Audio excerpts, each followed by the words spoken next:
Jadi kita itu sudah fase senja kalau batiknya. Jadi Batik fase pesisir. iya semua batik Oh, fase puncaknya itu ada di kira-kira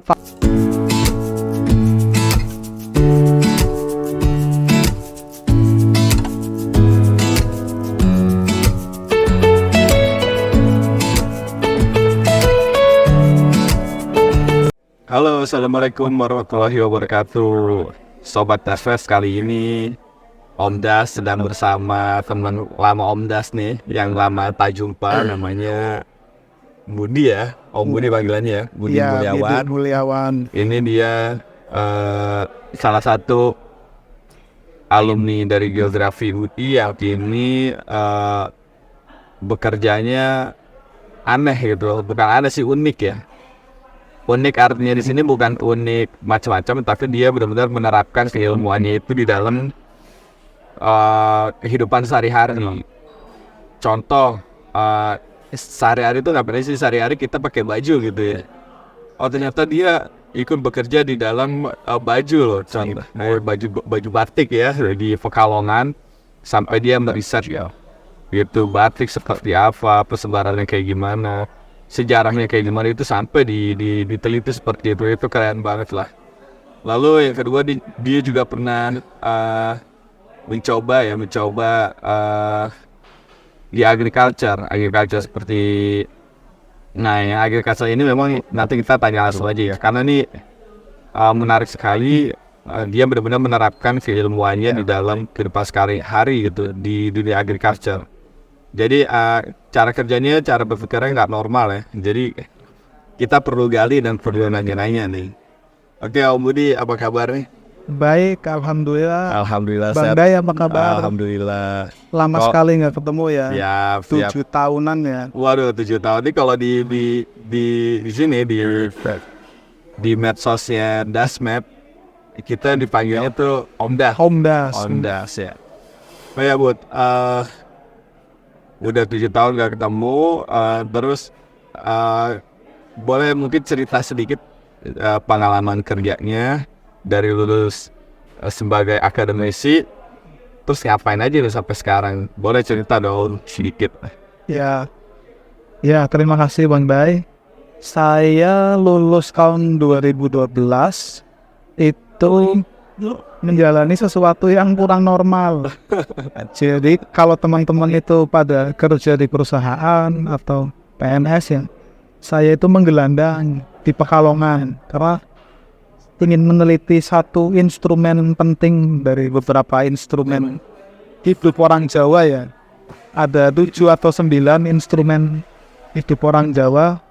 Contohnya gamelan, keris, terus wayang. Dan saya menekuni batik sebagai penelitian di alat budaya orang Jawa. Oke. Terus setelah batik, berapa lama tuh kira-kira menekuni di bidang batik ini? Saya mendirikan LKB, Lembaga Kajian Batik, itu sudah hampir 5-7 tahun. Kami meneliti batik pesisir sama pendalaman, corak-coraknya, motif-motifnya, filosofi, sejarah, sebagai alat budaya, alat hidup orang-orang Jawa. Dan outputnya itu wisdom ya, wisdom yang nantinya itu bisa dikaitkan sama pergerakan ekonomi. Oke. Wisdom ini maksudnya kearifan lokal ya? Iya, wisdomnya itu cultural heritage, warisan budaya yang kearifan lokal, lokal wisdom. Tadi ada yang menarik itu pesisir ya, batik pesisir ya. Mungkin buat yang benar-benar baru menerjuni batik atau hanya hobi aja gitu ya, makan batik, memang perlu diketahui batik itu ada yang pedalaman berarti ya, kalau ada pesisir ya. Ada yang pedalaman, ada yang pesisir. Nah, kenapa ini pesisir? Karena kebetulan Budi ini domisilinya aslinya orang Tegal ya. Dan Tegal, yang Pekalongan. di riset itu Pekalongan ya, dia pesisir ya. Boleh sedikit cerita perbedaan pesisir sama pedalaman itu kayak gimana sih? Kalau secara geografis sama sejarah, bedanya pesisir sama pedalaman itu kalau pesisir itu di tepi-tepi pantai, garis pantai kita di Pantura ya terutama. Sama kalau pedalaman itu kerajaan, lebih ke Jogja, Solo, ya Mataraman gitu. Mereka punya gaya dan corak batik masing-masing. Oke. Secara warna juga. Oke. Kalau dari batik pesisir nih, batik pesisir itu yang paling khas apa sih kira-kira? Kayak Solo kan? Kalau Solo itu saya ngelihat orang pakai batik gitu ya, saya langsung tahu nih batik Solo pasti kayak gini gitu. Nah kalau batik pesisir tuh kayak gimana sih? Batik pesisir itu pengaruh paling kuatnya itu di pendatang, justru multikultural. Jadi kalau di pesisir itu kita silang budaya. Kalau batik pedalaman kan warnanya cenderung ke coklat, terus motifnya geometris. Kalau pesisir itu motifnya bebas dan warnanya itu warna-warni, motif coraknya itu sangat beragam, bahkan lebih ke bebas, sangat bebas. Seperti modern dong ya? Ya, bisa disebut batik pesisir itu adalah batik modern. Oke. Iya. Berarti kalau batik pedalaman seperti Solo, Jogja, dia lebih ke klasik seperti gitu kali ya? Klasik, peninggalan daripada kerajaan. Ada pakem-pakemnya atau aturan khusus. Tapi kan di pesisir juga ada kerajaan. Di pesisir ada, cuman karena pesisir itu silang budaya, tadi ada kedatangan Arab, India, terus yang paling dominan tuh Tionghoa. Jepang juga waktu menjajah, dia ngasih influence di batik, pengaruh yang kuat. Nah, lagi nih, ini menarik ya, kita ngomong batik dulu aja di sesi ini lah mungkin. Nanti setelah batik baru kita ke agriculture. Di batik itu kan kalau di Solo memang kita tahu ada beberapa kampung gitu ya, membatik, gitu ya, dia ngebatik gitu, khusus masyarakatnya. Nah kalau di pesisir ini sama seperti itu atau gimana tuh kira-kira? Pesisir itu kita bisa lihat salah satu yang paling tua itu di Lasem.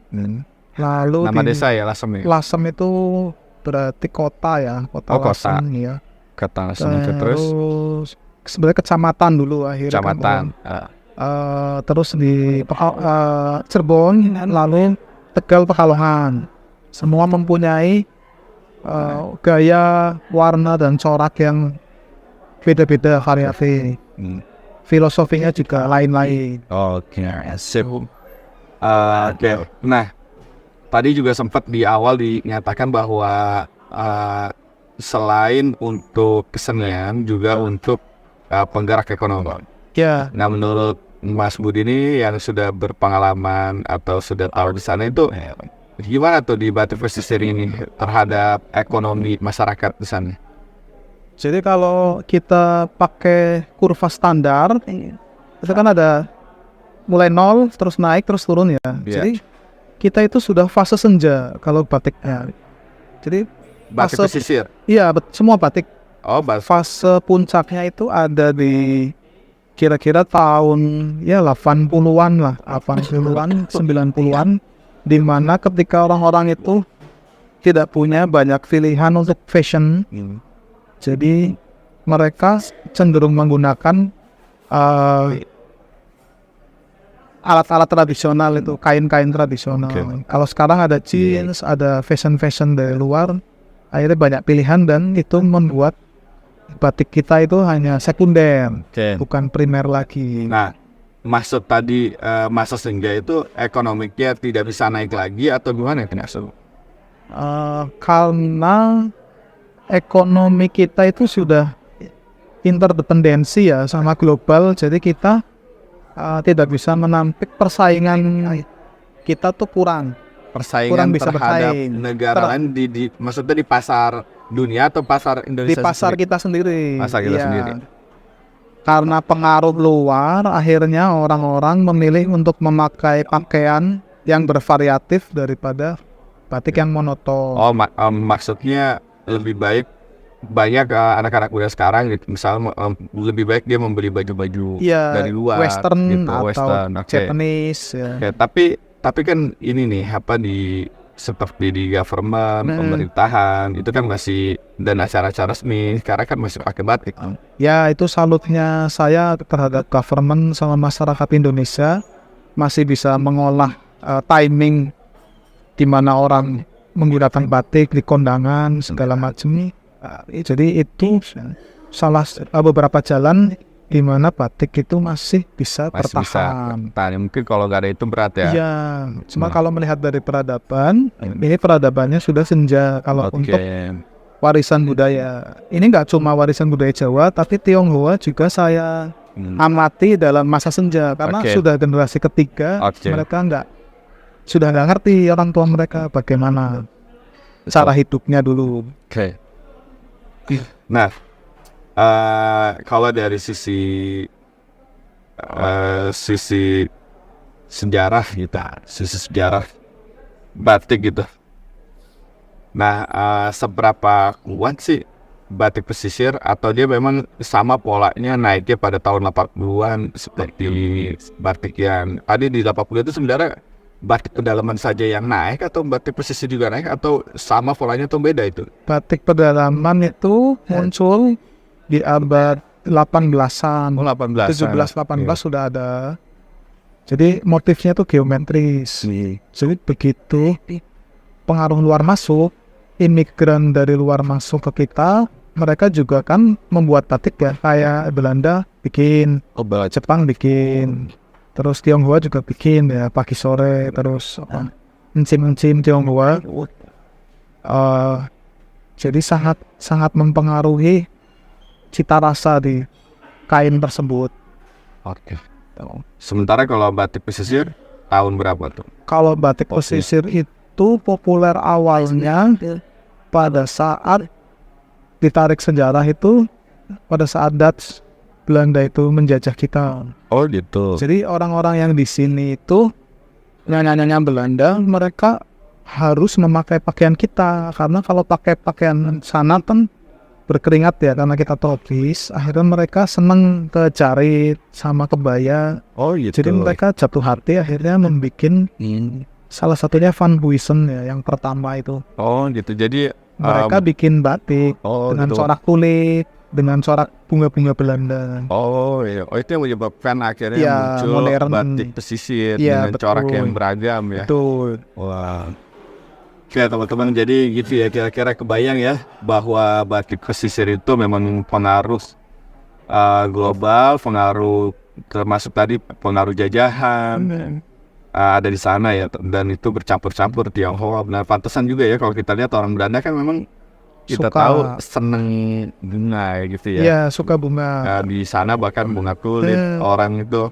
Nah itu ternyata bunga itu muncul dijadikan batik ya di sana ya. Nanti kita di posting ini kita kasih nanti kita tunjukkan seperti apa corak-coraknya, kan waktu itu ada bikinnya, nanti saya share ke teman-teman kayak gimana bentuknya kayak gitu ya. Yang saya salut dari orang Jawa itu, mereka kayak tanah ya, sangat menerima siapapun, grassroots lah. Jadi kayak Belanda itu ketemu orang Jawa ya kita apresiasi, mereka keluar seni batik Belanda. Jepang ke kita masuk keluar batik Jawa Pokai. Terus Tionghoa ketika masuk, kita bikin batik encim. Jadi budaya Jawa itu adalah budaya yang sangat dinamis dan menerima orang lain. Aslinya tuh sangat open, nggak statis gitu. Mungkin itu Dari juga yang kuliner, batik, menyebabkan orang Jawa fleksibel, dimanapun bisa. Oke.